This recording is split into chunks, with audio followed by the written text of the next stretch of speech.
ما کان للنبی والذین آمنوا ان یستغفروا للمشرکین ولو کانوا اولی قربى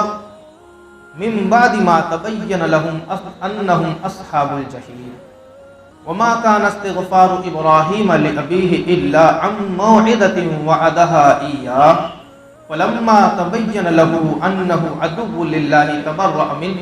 ان ابراہیم لأواہ حلیم۔ نبی اور ایمان والوں کو لائق نہیں کہ مشرکوں کی بخشش چاہیں اگرچہ وہ رشتہ دار ہیں، جبکہ انہیں کھل چکا کہ وہ دوزخی ہیں، جہنمی ہیں۔ اور ابراہیم کا اپنے باپ کی بخشش چاہنا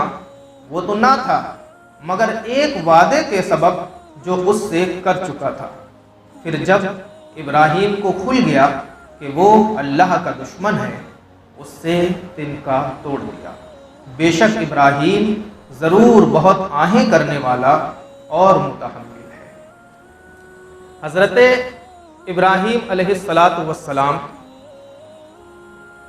آپ کا چچا آزر نام تھا۔ اس نے حضرت ابراہیم علیہ السلام سے وعدہ کیا تھا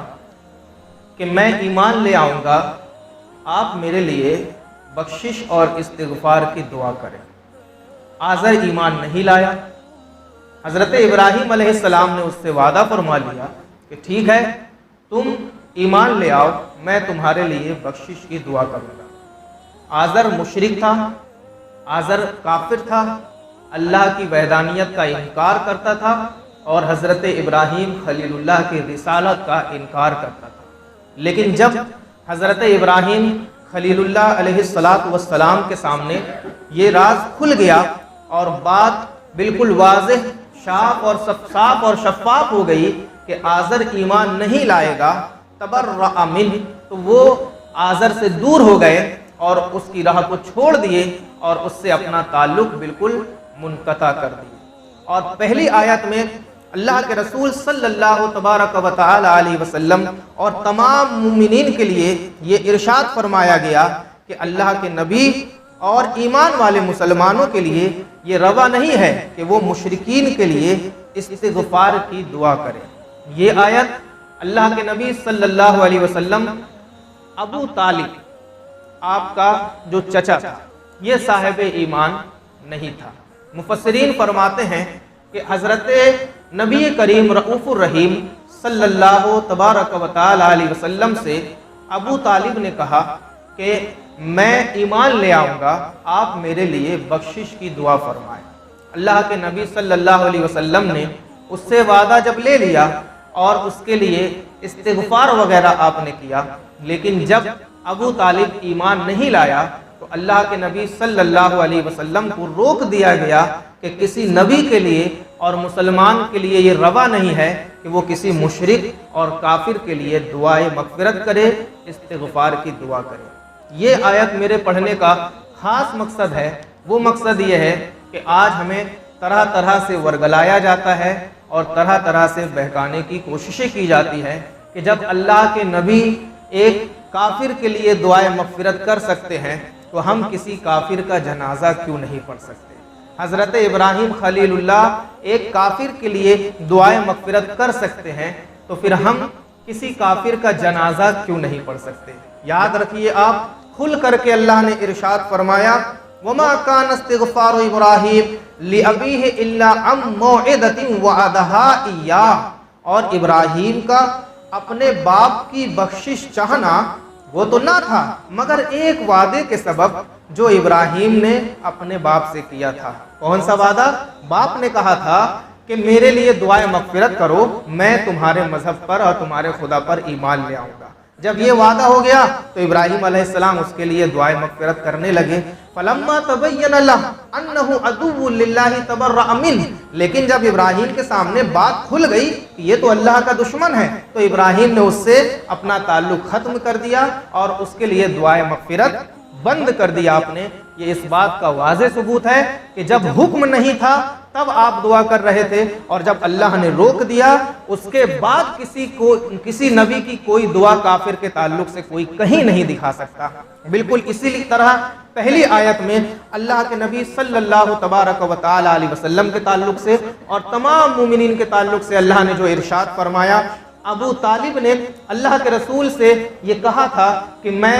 آپ کے مذہب پر، آپ کے خدا پر اور آپ کی رسالت پر ایمان لے آؤں گا، میرے لیے دعائے مغفرت کرے۔ اللہ کے نبی نے کہا ٹھیک ہے، جب تک مجھے روکا نہیں جائے گا میں تمہارے لیے دعائے مغفرت کروں گا۔ لیکن جب یہ آیت نازل ہو گئی، ما کان للنبی والذین آمنوا ان یستغفروا للمشرکین ولو کانوا اولی قربی، کہ کسی نبی کے لیے اور ایمان والوں کے لیے یہ لائق نہیں ہے کہ وہ مشرکوں کے لیے بخشش کی دعا کرے، مغفرت کی دعا کرے، اگرچہ وہ مشرک ان کے خاص رشتہ دار ہوں، قریبی رشتہ دار ہوں۔ جب یہ آیت اتر گئی تو اللہ کے رسول صلی اللہ علیہ وسلم نے اس کو اپنے حال پر چھوڑ دیا اور اس سے رشتہ ختم کر کر آپ اللہ کی عبادت میں اور اللہ کی راہ میں لگ گئے۔ یہ اس بات کی واضح دلیل ہے کہ آج ہمارے سامنے بہت سارے فرقے باطلہ ایسے ہیں جن فرقے باطلہ کا اسلام سے کوئی تعلق نہیں ہے۔ معزز سامعین اکرام، بہت ہی ادب سے عرض کروں گا، جو آج پروپیگنڈا کیا جا رہا ہے کہ مندر میں بتوں کو پوجنے والے اور جو خدا کی ذات میں، صفات میں کئی لوگوں کو شریک کریں یا کئی خداؤں کو ٹھہرائیں، ان کو صرف کافر کہا جاتا ہے، ایسا نہیں ہے۔ کافر اللہ کے رسول صلی اللہ علیہ وسلم جو چیز اپنے ساتھ لے کر کے آئے، ان چیزوں میں سے کسی بھی بات کا انکار کرنا یہ کفر ہے، اور انکار کرنے والا کافر ہے۔ مثال کے طور پر اللہ رب العزت کی وحدانیت کا کوئی انکار کرے تو وہ کافر ہے، اللہ تبارک و تعالیٰ کا کوئی مذاق اڑائے تو وہ کافر ہے، رسول گرامی صلی اللہ تبارک و تعالیٰ علیہ وسلم کو کوئی چوڑے اور چمار کی طرح معاذ اللہ کہے تو وہ کافر ہے، کوئی کہے کہ اللہ کی شان کے آگے ولی ہوں، نبی ہوں، رسول ہوں چمار سے بھی زیادہ ذلیل ہیں تو وہ کافر ہے، گرچہ وہ مندر میں جا کر کے پوجا نہیں کرتا، گرچہ وہ اللہ کی ذات میں کسی کو شریک بھی نہیں کرتا، لیکن اللہ کے رسول صلی اللہ علیہ وسلم کو اس نے کہا کہ اللہ کی شان کے چمار سے بھی زیادہ ذلیل ہیں۔ مطلب یہ ہوا کہ چمار اللہ کے رسول سے اچھا ہے اور اللہ کے رسول چمار سے معاذ اللہ ذلیل ہے، اس کی عبارت کا اور اس کی بات کا یہ کہنا ہوا۔ تو گرچہ کوئی مندر میں پوجا نہ کرے، گرچہ کوئی اللہ کی ذات اور صفات میں کسی کو شریک نہ کرے، لیکن کفر بہت ساری وجوہ سے ہوتا ہے، اور کسی بھی ایک وجہ سے جس سے کفر ہوا شریعت اسلامیہ کہتی ہے کہ یہ دائرہ اسلام سے خارج ہو گیا،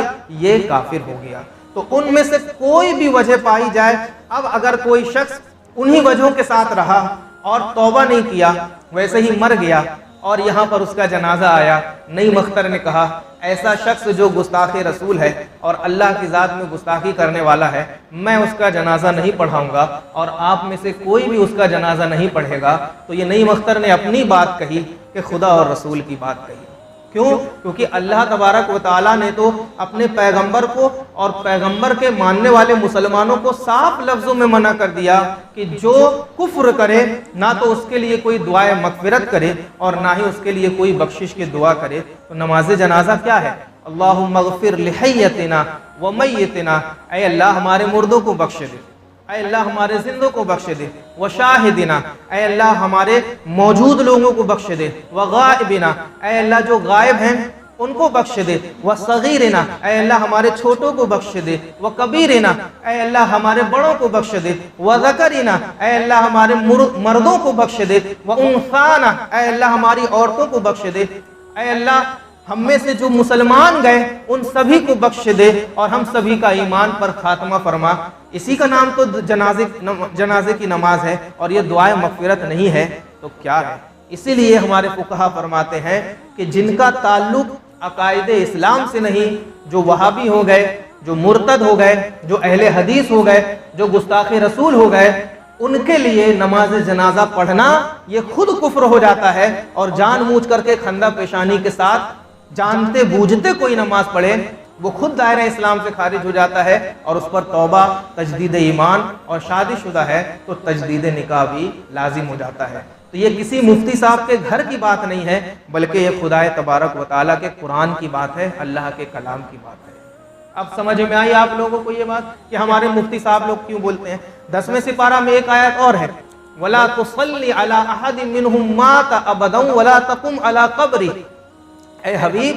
آپ کسی بھی منافق اور کافر کی نہ تو نماز جنازہ پڑھیں اور نہ ہی کبھی اس کی قبر کے پاس کھڑے ہوں۔ اس آیت سے سمجھ میں آیا کہ کافر کی نماز جنازہ پڑھنا تو بہت دور کی بات ہے، اللہ نے اپنے محبوب کو اس کی قبر کے پاس کھڑے ہونے سے بھی منع فرما دیا۔ اس قدر یہ کافر اس بدتر درجے کے ہیں، اور جو خدا اور رسول کی شان میں گستاخی کریں تو پھر وہ کتنے بدتر درجے کے ہوں گے، اس بات کا اندازہ ہم نہیں لگا سکتے۔ اسی لیے بار بار بتایا جاتا ہے اپنے ایمان کو مضبوط کریں، اپنے عقیدے کو پختہ کریں، اور ایسے لوگوں سے دوستی کریں جن لوگوں کے عقائد اور ایمان مضبوط اور پختہ ہوں۔ صرف ٹوپی داڑھی دیکھ کر کے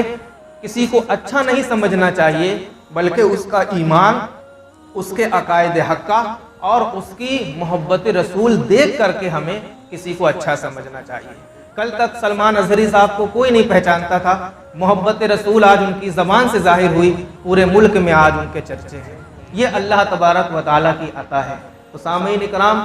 رشتہ داری ہو، ولو کانوا اولی قربا، کتنا ہی قریب کیوں نہ ہو، ہمیں اس سے رشتہ داری ختم کرنی ہے۔ یا ایھا الذین آمنوا لا تتخذوا آباءکم واخوانکم اولیاء ان استحبوا الکفر علی الایمان۔ اے ایمان والو، اپنے بھائی سے اور اپنے باپ سے دوستی مت کرو، ان کو دوست نہ بناؤ اگر تمہارے بھائی اور تمہارے باپ